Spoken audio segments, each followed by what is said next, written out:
a sesame and ginger chicken and broccoli over a coconut rice. It's really delicious, full of flavor, great for a weeknight meal, all made on the stovetop. I think you're gonna love it. Let's make some. For the sesame chicken and broccoli with coconut rice, we're gonna do it pretty simple because this can be a weeknight meal. So all of it can be made on the stovetop, but you wanna come together and make sure you add a lot of flavor to the chicken to start. So to do that, we're gonna make a really good marinade that has just like amped up flavor, because to me, that's where you're gonna get the excitement for a bowl that has delicious rice and broccoli and chicken. It needs to have flavor. So I'm starting with some fresh ginger, and I think that makes a huge difference. Now what I've been doing is grating it, but I left a little bit to show. When that skin is there, you just wanna take just a normal tablespoon, and you can just very easily and simply take that peel right off.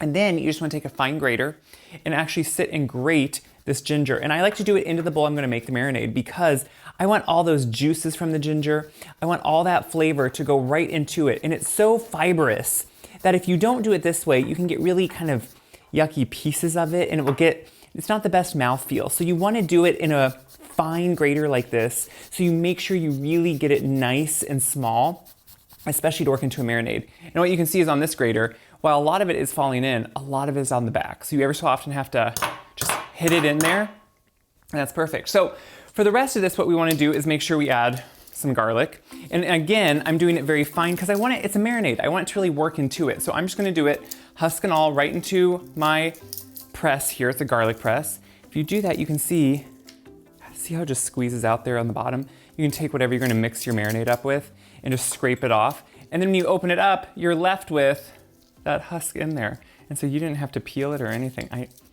Personally, not always. It depends how you're gonna do garlic, but this is one of my favorite ways. But this is when you want a stronger garlic. And in marinade, since it's actually gonna sit there with acidity and everything else, you wanna make sure you have that strong garlic flavor. So I'm gonna make sure you get all of it in there. See how it just works right in then? Then we can move on to some liquids here. So I'm gonna do a little bit of toasted sesame oil. You don't wanna go too far with toasted sesame oil. It can be too much. It's a strong flavor because it's toasted, so it really has that nuttiness. So you wanna add that right in there. And it's gonna be a great base flavor. We're gonna add in some soy sauce, which acts as our salt.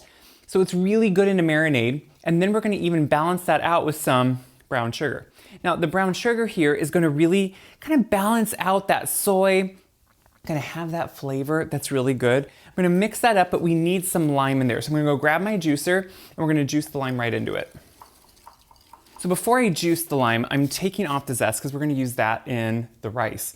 And the thing is, when you take zest, you always wanna do it before you're gonna juice it, because that's when you can hold it. So I'm using the same grater that I use that ginger on, but I'm holding it upside down because it's a great way to catch all of that zest without having to put it anywhere. So I don't have to put it into a bowl. I don't have to do anything with it other than just sit here and grab it all. And then I can just leave it right on that grater upside down on my counter, and that will allow me to just use it. So I'm gonna cut those limes open. And the lime is the acidity. So instead of maybe a vinegar or something, we're gonna use that lime juice because it has such a freshness to it. And while it is acidic, it does have that tartness.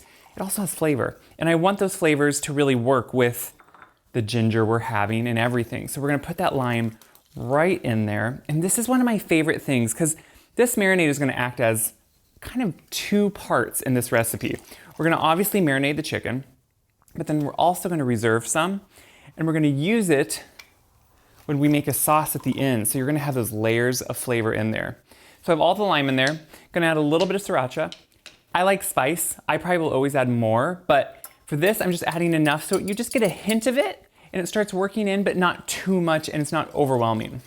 So we're just gonna stir that, give it a nice whisk, make sure it's all together, and then what I'm gonna do is just pour off a little bit.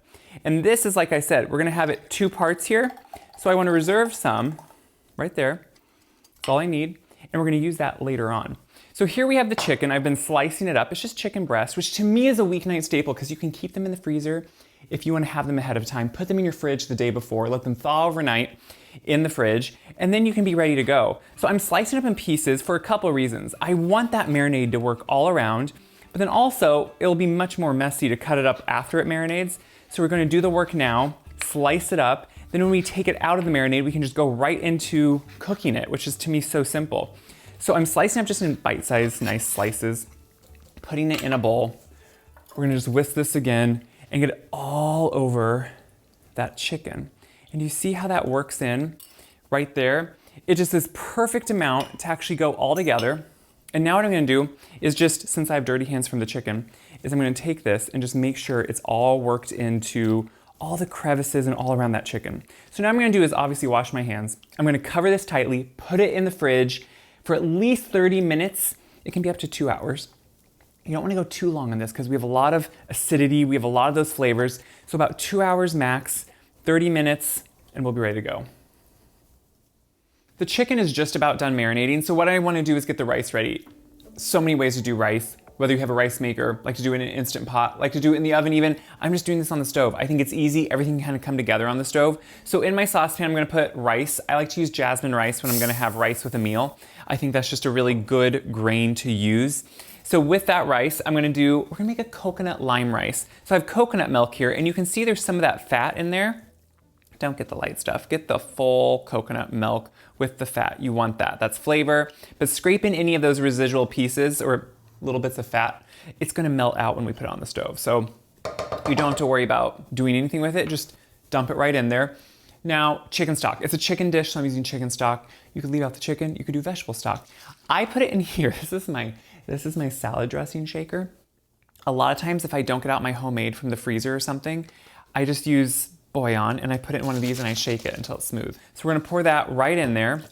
And I will always, if I use purchased, I will use a low sodium. My homemade doesn't have salt added to it, so I'll always add my salt after too. So you do want a little bit of salt with your rice, just to make sure it's well seasoned. And then if you remember, we have all this lime zest that I took my limes before I juiced them for the marinade, and we have it right in there. We're gonna dump this all right in here. So you get this coconut lime effect that to me, this lime zest just infuses it just enough. There's still a little bit of that residual ginger on there too, which is fine. And it just infuses the rice and it works so well with that coconut, which is kind of like that sweet, beautiful flavor. So I'm mixing that up. Now with, you just follow the directions of rice. We're gonna put it on the stove. I think I got little drips on it and I don't want them to burn. We're gonna put it on the stove, bring it to a boil, and then we're gonna turn it down to a simmer and just let it cook. The rice is in between cooking, it's kind of in the middle of it. The chicken just came out of the fridge, so it's now ready to be cooked. I'm just getting the broccoli ready. We're gonna do this in steps because chicken and broccoli cook at a different rate. But what I have here is some beautiful broccoli, and instead of, I don't like to cut it into small pieces, but just nice bite-sized kind of pieces. So when it does saute and kind of quickly stir fry, I don't want it to just break down into small mushy bits. I want it to be still some nice pieces. Now, I compost, you know that. I love to save everything. But when it comes to these stems, I use some of them. Some of them are tender, so I will cut these up in pieces. I do this. This is what I do. Now, I will put this in and stir fry it, and you can even take then this peel off. And guess what? Underneath there is just like a beautiful, delicious, tender, sweet broccoli. Also remember, this kind of tastes, if any of you know what kohlrabi is, I grow that in the summer. That's what to me this broccoli stem tastes like. Just tell you, don't waste it, use it. This is not, or throw it in a salad if you don't want to throw it in your stir fry. That's a great thing too, because this honestly, you know how you know? It's crunchy, it's delicious. So what we want to start by doing is I have a little bit of oil that I heated up. I'm just going to turn it back on. We're going to take our chicken over. Now I'm not going to pour the whole marinade in. I'm going to be taking the chicken out and letting it, just look at that. That's what we want, is we want a nice sizzle. And we just want to cook it all the way through, and then we'll take it out and put the broccoli in. I did the chicken in 2 batches, so I'm taking now off this last batch. And what you can see is it starts caramelizing with that brown sugar that's in there. So you really don't want to get too much of the marinade from that chicken in the pan because it could start burning. So make sure to watch that. Turn the heat down if you need to, but you can see what's left is this kind of beautiful glaze almost on that chicken until it's fully cooked, and it just has this beautiful sear. And it goes really quickly because we cut it in small pieces. So we have a hot pan, and make sure also I cleaned and washed my tongs in between. When you're doing chicken, you put it on raw, you take it off cooked, you don't want to dirty tongs to do that. So I still have the heat on a little bit on my skillet here. There's some of that residual oil. I'm gonna add just a little bit more oil just to make sure that that broccoli I'm about to put in and the scallion don't burn. So what I have here is some scallion I chopped up. I left a few pieces of the green tops that I'm gonna use later, but then what I'm gonna do is just throw all this scallion in. And this is gonna be a pretty quick process because I don't wanna cook it too much. I want it just to have a little bit of its fresh sharpness off, but still have that crispness to it. So I'm gonna put it all right in there. And you can see the nice big pieces I left, because as it cooks, it does lose a little bit of water, which is completely normal. Now, I'm gonna put just a little bit of salt with the broccoli just to season it, but we do have some of that seasoning from that marinade and then the final sauce we're gonna put in. So I'm just gonna let this slowly just stir fry a little bit until it has a little bit of that freshness off. So the broccoli's just about done. Just a crisp, tender kind of finish is what I'm trying to get on that. Now this is our reserved marinade, if you remember, and a little bit of cornstarch. So this is just gonna be a final kind of sauce to add. I'm just gonna whisk that up. So this is a cornstarch slurry, but with the marinade. So just a little bit of cornstarch. And what I'm gonna do is bring it over to the broccoli. Now that broccoli was cooked in the same pan as the chicken. If you have residual bits in there that seem like they're burning, you can always add just a small couple tablespoons of water to deglaze the pan. But otherwise, the broccoli will steam and you can see it just starts working up all those bits, and it's just flavor in this broccoli. So what I'm gonna do is now pour this marinade back over this broccoli. It's gonna come up to a simmer, and in just a matter of moments, I'm gonna say, a minute or two, once it's simmering, we're gonna be having this nice, slightly thickened sauce. It's not a lot, it's just enough, but then that's gonna bring everything together. I fluffed my rice already. That's gonna be ready. We can just compile this then and make a meal. So I brought this over because it finished, and you can see it's just like a slight, look at that, slight thickened. See how it can kind of just create a nice thickness and viscosity, and it's just enough to slightly coat everything that we're doing. So we're gonna put back in this chicken, put it right back in there. Any residual juices too you want in there, because that's all flavor, it's fully cooked. And this is now your broccoli and chicken with that sesame marinade that to me is just, has so much flavor, and you can just smell it. It's gonna permeate. And it's this type of dish that you want when you're gonna have rice, so your rice can actually soak in some of those flavors too. So once we mix that all together, we can just compile our bowl. So that's what's great about this. It's great for leftovers, but we have our rice, which, by the way, is not just boring rice. It has a ton of flavor. We have that coconut in there.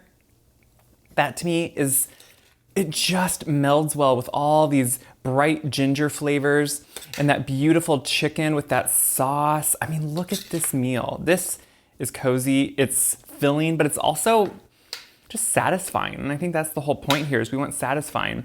What I have here then is toasted sesame seeds. I like to put them over the whole dish. You can also just sprinkle them over your meal. And the thing is, don't just think they're not worth it. They have a ton of flavor. They're toasted, so they have this wonderful nuttiness, maybe some fresh scallion tops. So I took the green onion, and the tops of them I just put, you can serve it with a little lime wedge if you want, so you can squeeze that right over. I personally love that. Any type of brightness in the end is gonna, to me, be what I'm excited about.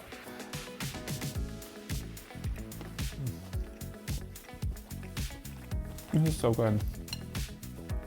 What I love the broccoli is not mushy. We cooked it just enough so it has that crisp tenderness to it. That rice has just this like beautiful, slight sweetness to it, but without being too strong. And it has actual flavor, and it picks it up with that ginger on the marinade that is in the chicken that has a little bit more freshness to it, because at the end, we put some of the fresh marinade in, so you have that real nice kind of ginger kick. It's a beautiful dish. It's really simple, and it's a great way to kind of spice up what you're wanting on a weeknight. If you're wanting something kind of unique, if you're wanting something that's fresh, that takes a couple steps but really can be made after you come home from work, this is a great one to do. Kids will be happy, you'll be happy. It's one of those really just delicious dishes that I think time and time again will kind of be in your repertoire because you just want to make it. So what do I hope you do with this? As always, I hope now you have the confidence to make this at home, to follow these steps, make this dish, and it will taste delicious. Share it around, because that always helps me, but it helps other people see this is doable. Check my website, wiseguy.com, for this recipe and all my other recipes. Until next time, enjoy something delicious. That's the point.